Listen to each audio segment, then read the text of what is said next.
নমস্কার, কেমন আছেন সবাই? দেশীয় স্বাদের রান্নাঘরে আপনাদের সকলকে আরও একবার স্বাগত জানাচ্ছি। আজকে চিংড়ি মাছের একটি রেসিপি করবো। এর জন্য চিংড়ি মাছ নিয়েছি, বাগদা চিংড়ি। এখানে জিরে বাটা আছে, আদা রসুন বাটা আছে, আছে পেঁয়াজ কুচি, আর লাগছে গরম মশলা বেটে নিয়েছি, আর শুকনো ঝাল বেটে নিয়েছি আমি, আর একটা লেবু আমি 4 টুকরো করে নিয়েছি। এখানে কাগজ লেবু নিয়েছি। তো প্রথমে আর আছে নারকেলের দুধ, এটা স্কিপ হয়ে গিয়েছিল। তো এখানে হচ্ছে চিংড়ি মাছের সাথে আমি লেবু আর একটু লবণ দিয়ে প্রথমে ম্যারিনেট করে আমি এটা জাস্ট 10 মিনিটের জন্য একটু ঢাকা দিয়ে রেখে দেবো। তো দেখুন, এই রেসিপিটা কিন্তু চিংড়ি মাছের রসা। তো আপনারা এটা প্লেন পোলাও বা শাহি পোলাও বা আপনারা যে প্লেন হচ্ছে সাদা ভাত, যে কোনো কিছুর সাথে এটা ট্রাই করতে পারেন। তো এবার দেখুন, আমি কড়াইতে তেল দিয়ে দিয়েছি। প্রথমে একটু বেরেস্তা করে নেব একদম অল্প পরিমাণে, তার জন্য আমি পেঁয়াজটা দিয়ে দিলাম। দিয়ে আমি এখন এটা বেরেস্তা করে উঠিয়ে নেব। তো এই রেসিপিটা আপনারা ভাত বা পরোটার সাথেও খেতে পারেন যদি আপনাদের ভালো লাগে। তো আমার মতে ভাতের সাথেই সবথেকে মনে হয় বেশি মানাবে। তো দেখুন, এখানে আদা রসুন জিরে সব কিছু দিয়ে দিচ্ছি।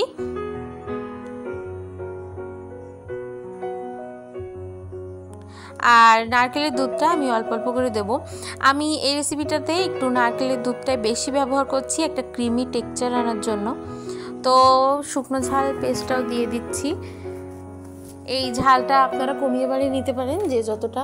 আপনারা চাইলে এখানে কাঁচা ঝালও ইউজ করতে পারেন, তো তাতে কালারটা তেমন আসবে না, এজন্য আমি শুকনো ঝালই ইউজ করছি। তো হলুদ লবণও দিয়ে দিয়েছি। এখন মশলা থেকে তেলটা উঠে গেলে আমি কিন্তু চিংড়ি মাছটা দিয়ে দেবো।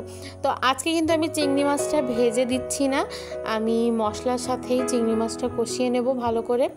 তো এটা একটু অন্যরকমভাবে করছি। দেখুন, আমি এবার চিংড়ি মাছটা ভালো করে উল্টে পাল্টে কষিয়ে নিচ্ছি।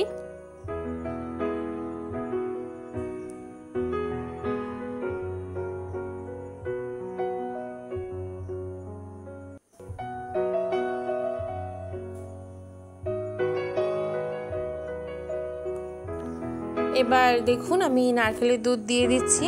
তো আমি এটা সম্পূর্ণই কিন্তু নারকেলের দুধ দিয়ে করেছি, আমি এখানে এক্সট্রা কোনো জল ইউজ করিনি। এভাবে অল্প অল্প করে নারকেলের দুধ দিয়ে আমি ভালো করে প্রথমে কষিয়ে নিয়েছি, আর তারপরে আমি পুরো নারকেলের দুধটা ঢেলে দিয়েছি। তো দেখুন, তেল কিন্তু উঠে গিয়েছে, অলমোস্ট কষানো ডান। বাকি নারকেলের দুধটুকু আমি সব দিয়ে দিয়েছি। এখন ঝোলটা ফুটে উঠলে আমার কিন্তু গরম মশলা বাটাটা দিতে হবে।